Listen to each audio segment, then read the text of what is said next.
Hey, welcome back again, podcast friends. And today, this is going to be the um, fourth podcast of this four-part series. And if you missed it if you look back at episode 107, I talked all about your cholesterol, your HDL cholesterols, um, your HDL cholesterol or your HDLs, VLDLs, IDLs, LDLs, and even your chylomicrons. So that's all talking about how we transport fat and cholesterol all around the body because both of those are extremely vital to our health. And so then in episode 108, we actually just talked about cholesterol because we've been lied to so long about cholesterol that everybody believes it's true. And actually 109, I talked about fat for the exact same reason. Cholesterol and fat have gotten very bad reputations for no reason whatsoever, except for making lots and lots of money for the food companies and drug companies. So that's why. So I want to make sure you realize fat and cholesterol are not only nice to have, they are vital to our importance. So now that leads us to this episode we're in right now. And this episode, we're going to talk about what actually does cause heart attacks, what actually does cause atherosclerosis, because it is not high LDL cholesterol. And remember, as we go through this, and we've talked about this in all three of the past podcasts, when you talk about cholesterol, cholesterol is a molecule. When you talk about fatty acids, that is a molecule, okay? A bunch of carbons and hydrogens. When you talk about LDLs or VLDLs, these are particles. It's a protein shell, like a little submarine, and inside there's cholesterol and there's triglycerides. So when they say that high LDLs is what's causing cardiovascular disease, that makes no sense whatsoever. And I've explained that in the past.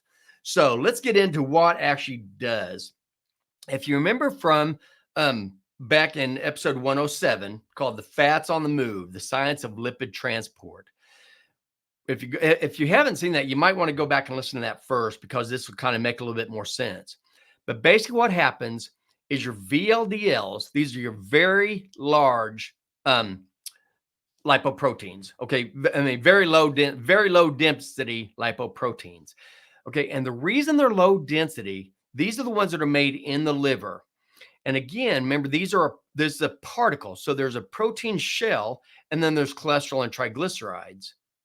What happens, and this is when disease happens, when you eat carbohydrates and you eat carbohydrates all the time, like we do, like we're being told to do by our food pyramid, by the drug companies and food companies who are making money off of all this stuff.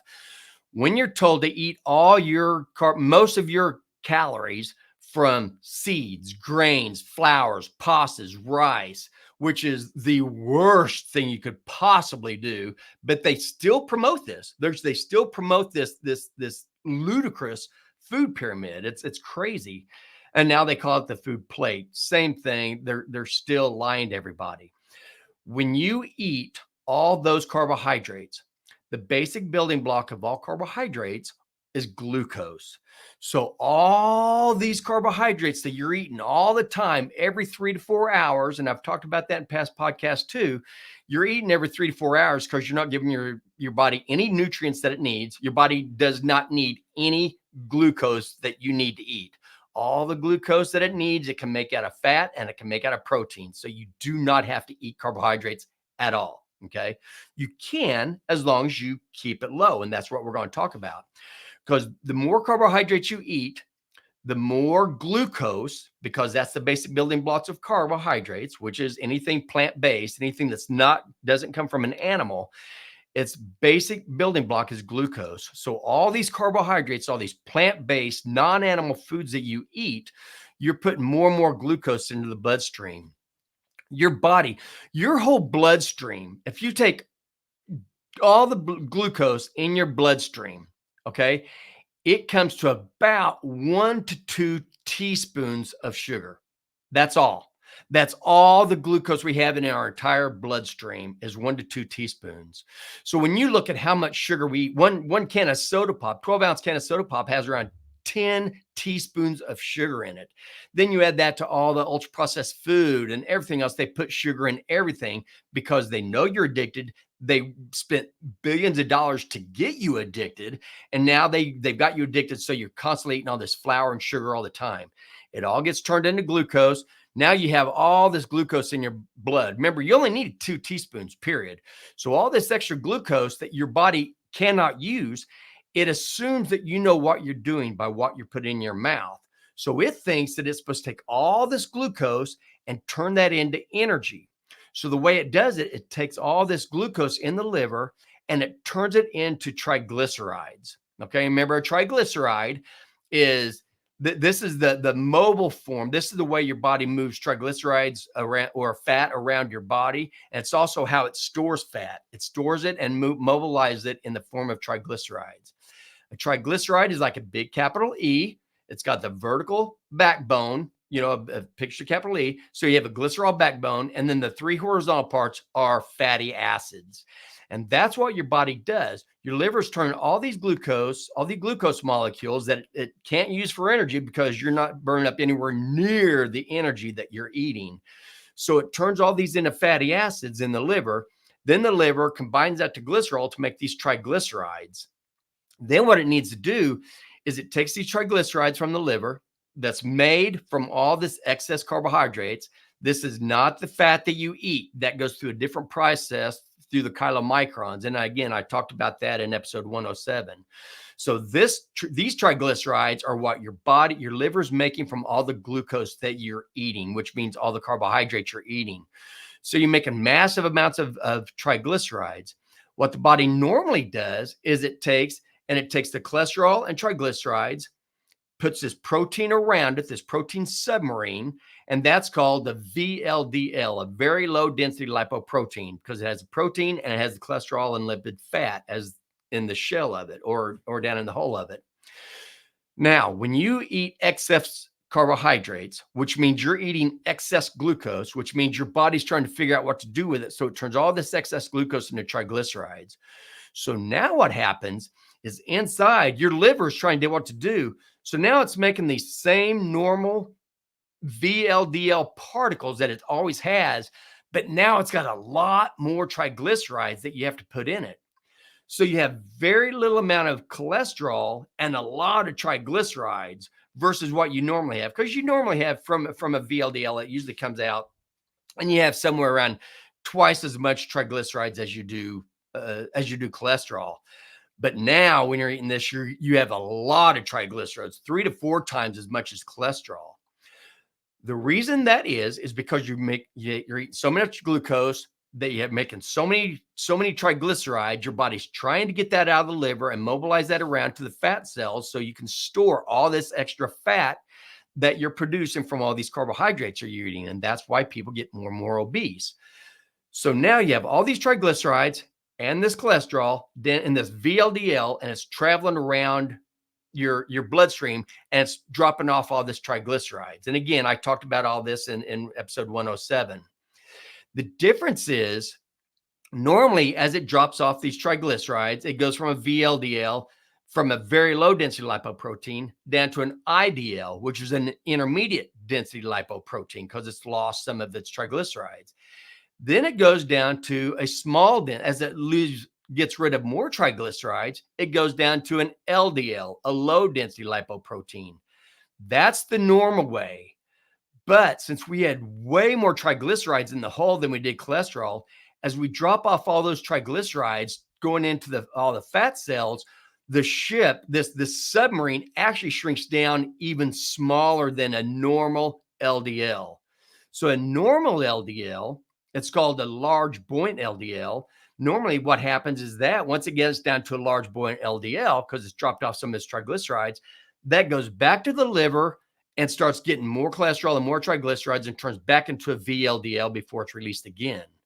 However, when you have these LDLs, when you had so many triglycerides because of the massive amount of carbohydrates that you eat, which means the massive amount of glucose you're eating, now as these go down the LDLs, it's given all this triglycerides. And since you had more triglycerides and less cholesterol, as the triglycerides leave this ship, this LDL becomes very, very small. It's called a small, dense LDL. And this is what causes all the problem. It's these small, dense LDLs made because of eating so much glucose, getting turned into so many triglycerides. Your body's trying to get rid of it. And so it makes these small, malfunctioned LDLs. And now there's a lot more that goes to it, but that's why it gets small. It's not the fact that it's small. It's not the size of it that really makes the big difference. It's the fact that when it is small like that, usually the LDL will go back and it'll dock up on the liver. Remember we talked about the E protein? It'll dock on the liver, go back in the liver, and it become a VLDL again. But now since you have these small, dense LDLs, because of having too many triglycerides in there in the first place, these do not dock to that E protein as well. They don't dock. So where a normal LDL, it usually takes about 12 hours to go from a VLDL down to an LDL. And then once it's an LDL, it stays in the system for about 2 days. But with these small, dense LDLs that don't fit in that dock very well, since they don't get taken up, they stay in the bloodstream longer. And as they stay in the bloodstream longer, like instead of staying for 2 days, like a normal large buoyant LDL, it stays more like 4 days. So it's in the system twice as long. So when you add this, when you have these small dense LDLs, and then you add to that all the other things that go along with eating all these carbohydrates, which means having very high insulin levels. And if you do this for very long, for like 10, 20, 30 years, like people do, you end up with insulin resistance. And high insulin levels, along with these small, dense LDLs, cause even more damage. And we'll talk about that. But besides this, you also have the increased glucose because now you have insulin resistance. So you have more glucose floating around in your blood. And that's why you get the high A1Cs. You've got a lot of glucose because your insulin doesn't work anymore. The reason your insulin doesn't work anymore is because you kept your insulin levels so high for so long, your body's become resistant. So now these small, dense LDLs that have get damaged, they stay in they don't dock to the liver very well. They stay out in the bloodstream for twice as long as normal. Now you have this high glucose. So this high glucose, because of high insulin levels, this high glucose, it attaches to the small dense LDLs. And that's called glycation. Anytime glucose attaches to a protein, that's called glycation. Okay. And that is not good. You don't want glucose attached to all your proteins. And this is what A1C is for those of you who are diabetics or pre-diabetic. When you go to get your A1C tested, that's where glucose attaches to the protein in red blood cells. And once it attaches, it doesn't come off.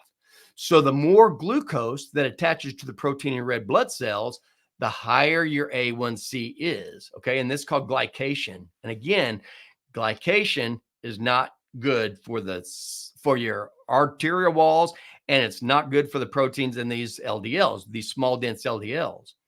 Now, on top of all this, there's also inflammation, because when you eat this type of food, I've talked about this in the past, one, all this ultra processed, man-made food in the box, bottle, bag, and can that's loaded with vegetable and seed oils, loaded with sugar and high fructose corn syrup, and loaded with chemicals, okay, these seed oils. All these seed oils and all the fructose that's in the sugar and high fructose corn syrup, these are extremely inflammatory to your body. It causes inflammation in your body. This inflammation also damages these small, dense LDLs. So now you have a particle that's damaged inside your arterial walls. Okay, along the lumen of your arterial walls, there's another little lining. It's like a velvet lining on the inside of your arteries called the glycocalyx. And the glycocalyx, what that does, again, it's like a little velvet lining. And this is what helps determine what gets into the arterial wall and what stays in the lumen of the artery, okay, the middle of the artery. It has been shown that when you eat carbohydrate, a high carbohydrate meal, you actually damage this glycocalyx, and this velvet lining shrinks, it shrivels up to practically nothing, and so it can't protect the arterial walls anymore. And this usually lasts for about 6 hours after high carbohydrate meal. However, remember, if you eat carbohydrates, okay, and that's your main meal, like they're trying to tell you to do, you do not stay full for very long. So people who tend to eat carbohydrates as their main meal, they tend to eat about every 3 to 4 hours. So as you're damaging this glycocalyx, okay, normally it would repair it, it'd kind of come back after 6 hours, but now people go and they eat more carbohydrates, so it damages it even more. Okay, so now you have a damaged glycocalyx. Okay, you have a small, dense LDL that's damaged. One, it's small. And again, the size doesn't really matter because, like, a normal LDL is around 24 to 25 nanometers. A small, dense LDL is around 20 to 21. So, yes, it is smaller, but it's not the size so much that matters, except for it's dysfunctional. So, it doesn't dock to the receptor on the liver as well. And it gets oxidized a lot easier. It gets inflamed and the glycocalyx is disrupted. So now these small, dense LDLs actually attach to the arterial wall and they go inside the arterial wall. And this is where all the damage really occurs. So now you have these small, dense LDLs inside the arterial wall. Now your body knows that these are not supposed to be there. So what they do through the natural process of trying to take care of itself, it sends out your white blood cells, these macrophages, and these are what's supposed to go, and it's part of the inflammatory process where it takes care of all the debris and all the chemicals and all the stuff that's in our body that should not be there. So our body produces white blood cells, which are macrophages, to go and start taking care, start disintegrating these small, dense LDLs. And just like they do with bacteria and viruses, when a white blood cell engulfs a bacteria, it releases enzymes called lysozymes, and it goes in and it starts just like acid. It just eats up the bacteria and eats up these viruses.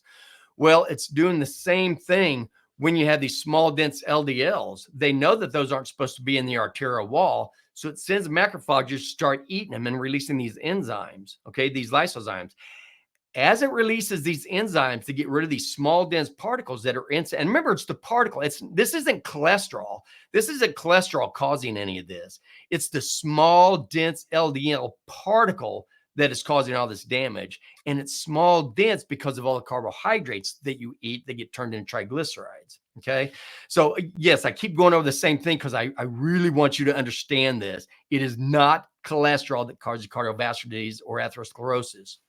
So let's get back. So now inside the arterial wall, you have these small, dense LDLs that have been damaged by oxidation because of all the inflammation. They've also been damaged. Oh, there's also when you use glucose, and I've alluded to this earlier, when you use glucose for your energy source, one of the byproducts is called reactive oxygen species, okay, ROSs. And these are charged oxygen molecules. These are called free radicals. And these also cause damage in your body. The more free radicals you have, the more damage this causes to your blood vessels and to the particles inside your blood vessels. And so when you do this, when you have these all these ROSs, the reactive oxygen species, that's why they tell you to take antioxidants, because they're saying, go ahead and eat carbohydrates. You're going to make these free radicals, which you shouldn't. But instead of telling you not to eat carbohydrates, they just tell you to take antioxidants to take care of it. And that doesn't work because you produce way more free radicals with your nutrition than what antioxidants are going to take care of. So you have small, dense LDLs in the lumen. They've been damaged by these free radicals while they were floating around the bloodstream. They've been glycated by glucose. It's damaged the arterial wall. So now these small, dense LDLs, they stay out in the system for a lot longer because they don't dock into the liver anymore. So now they're inside the artery, the arterial wall. Your macrophages come and start eating them. As it releases all these enzymes, it starts making what's called a foam cell. Kind of picture it like a garden hose, and you have the water going through the lumen of the garden hose. But think of the wall of the garden hose itself. As these little small dense particles get embedded into the lumen, into the wall of this garden hose, now you have these macrophages coming down, releasing their enzymes. It's caused this foam. These cells, they start swelling up like foam cells. And as it does, picture a bunch of air going into the wall of a garden hose. It starts pushing out into the lumen. So as all these foam cells are being formed inside the arterial wall, it jetties out into the lumen. And so what that does, it slows the heart rate down or slows the blood flow down. And just like when you're floating, if you ever go floating in a river and you're floating down and you see this little rock jettying out in the middle of the river, what you'll notice is the water, as it goes past, it kind of swirls on the far side of this rock where all that water is going through, and it causes it to be stagnant. That stagnancy is exactly what happens with the bloodstream. Also, this blood can swirl and get stagnant, and as it does, it can throw blood clots.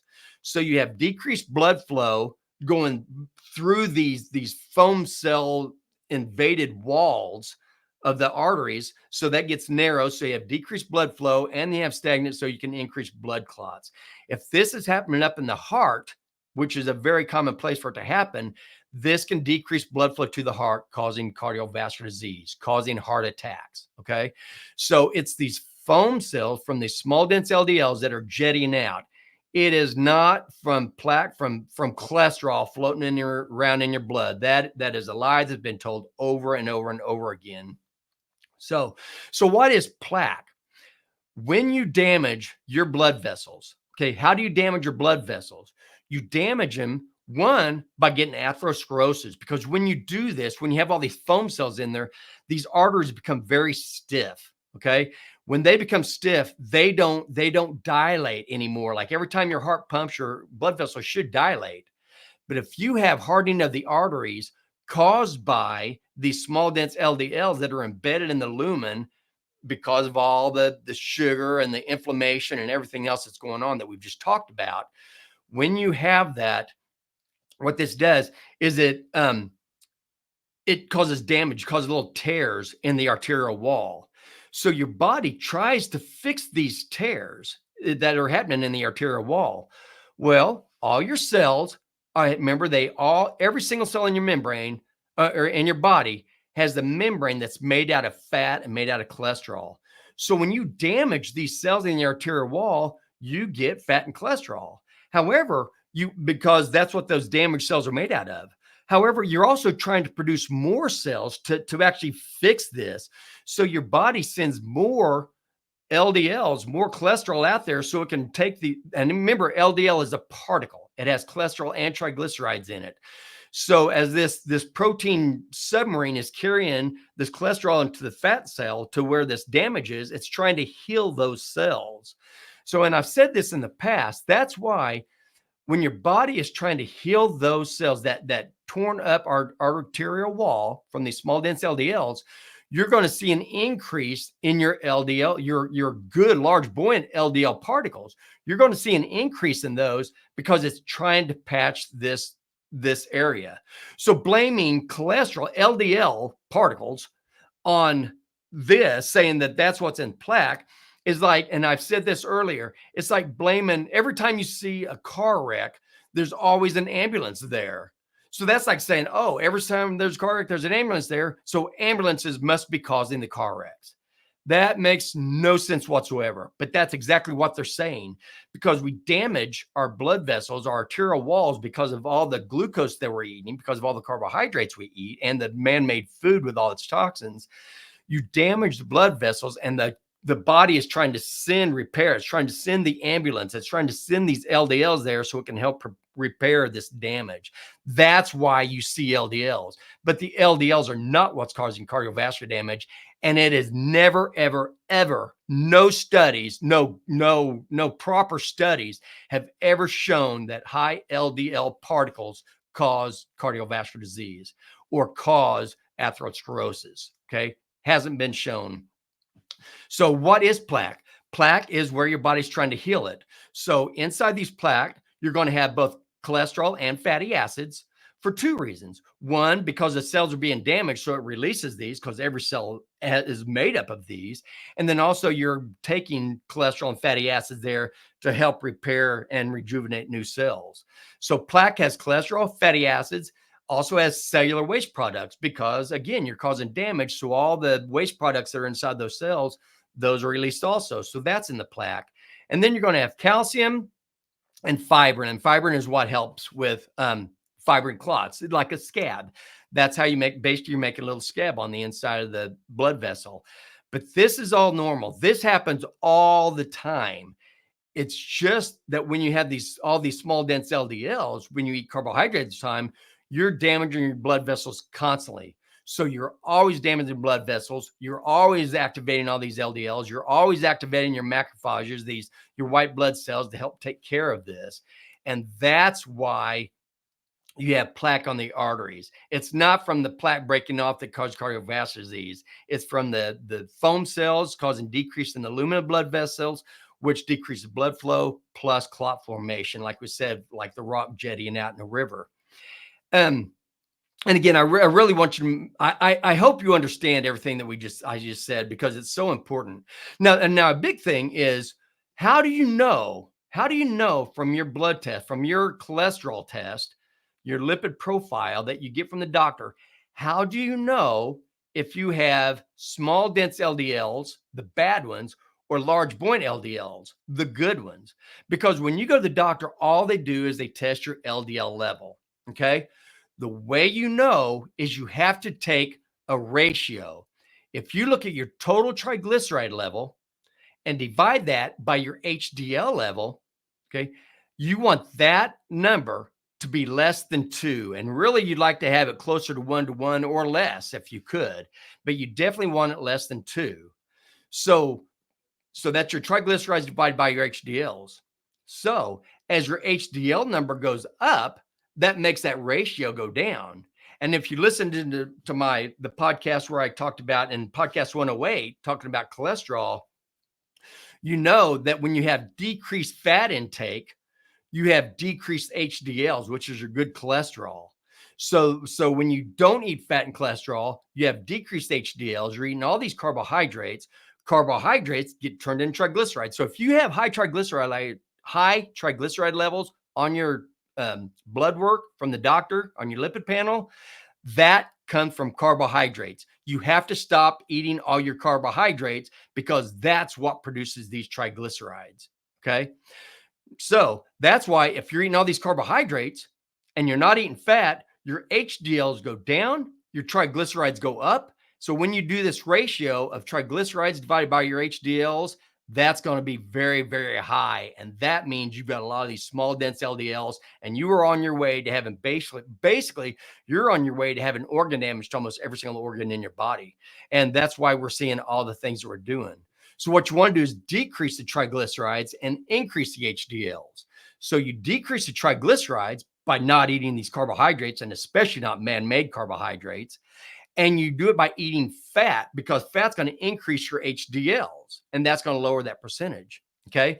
So triglycerides divided by your HDLs, you want that less than 2 and preferably be closer to 1. The other thing you can look at is your total cholesterol divided by your HDLs again. Okay. Now, if you look at your total cholesterol divided by your HDLs, you want that number less than 5. Okay. And you really like to have it less than 3.5. But again, if your total cholesterol divided by your HDLs is greater than 5, or your triglycerides divided by your HDLs is greater than 2, that is telling you that you have much more of these small, dense, damaged particles that are causing blood vessel damage, and which is called cardiovascular damage. That's where atherosclerosis comes from, and that's where heart attacks come from. So again, that's kind of it in a nutshell. So I hope you understand what atherosclerosis is and what it is not. And remember, so why do they tell you that it's high cholesterol that causes cardiovascular disease? The reason why they tell you this and they stick to this is because, one, you get fatty acids from fat, and you get cholesterol. Okay. You get both of these from animal meat. They do not put these in man-made products because they putrefy. They can't stay on the shelf for very long. They can't be shipped for long distances. So that's why they don't put that in the man-made food. So that's why the people who make the man-made food are telling you that that's bad. You need to eat their carbohydrates that their food's made out of. That's why. It's money. The whole thing's money. And I've done podcasts in the past They know what they're doing. They've got you addicted to carbohydrates. They've got you addicted to sugar because they want to make money. They are a business. That's fine. That's fine. They can do that all they want, but we do not have to eat their product. We do not have to give our money to them when we know that they're killing us. And nobody's saying anything about it because now it goes to the drug companies. Because as these food companies start killing us by giving us all these carbohydrates that turn into all this glucose that causes all this damage that we just talked about, when that happens, all of a sudden now we're sick. And so now we go to the drug companies and now they've got medication they can give us also. So now they're all making money off of us being sick. That's why I say they are making a killing off us. And it's actually because they're killing us. And you've got to be aware of this so you can quit eating those products. And remember, just to make a point, is just in 2011, the drug companies made $956 billion just off statins, trying to tell people that cholesterol is what causes cardiovascular disease and you need to take these statins, get rid of it. That is a lie. It has nothing to do with it. And when you take these statins, they're killing every cell in your body. And I talked about that also in a past podcast as well. But when you take these statins, you're actually killing the cells in your body. And when you lower your blood cholesterol, that is your cells' ability. That's your cells trying to survive. They're trying to get as much cholesterol into them as possible because it needs the cholesterol. Your cells need cholesterol.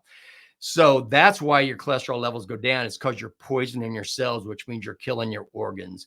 So that's why you're being told the lies. That's why they're still trying to tell everybody this, because they make way too much money. They will never tell you the truth until we all start noticing for ourselves that when you quit eating all these carbohydrates and you eat mainly animal meat with animal protein, you're going to find that your weight will dissolve. You will not be hungry. You're going to have more energy. You're going to feel great. And that's what I want for you.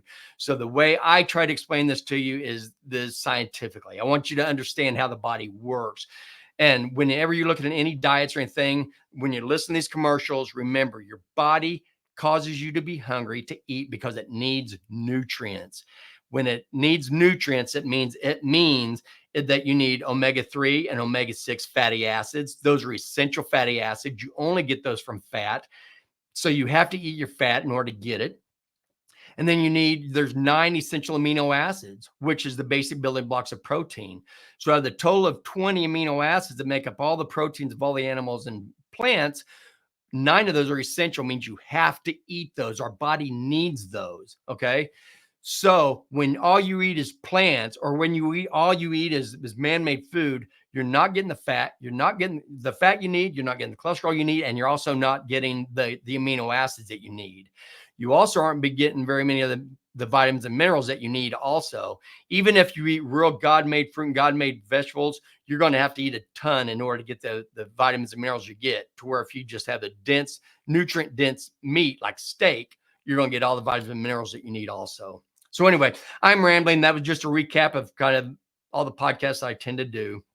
So just remember, if you really want to be healthy, decrease or eliminate the carbohydrates, stick to mainly animal meat, animal fat, give your body the nutrients it needs, and that goes along with water. And that is what causes atherosclerosis. That's what causes cardiovascular disease. It is not cholesterol. It's these small, dense LDLs. So that's all I've got for today. I hope I didn't confuse things, but I really, really wanted you to understand. And that's all I've got for today. As always, thank you so much for joining me. Have a fantastic week. And as always, make simple, healthy choices to live a quality life.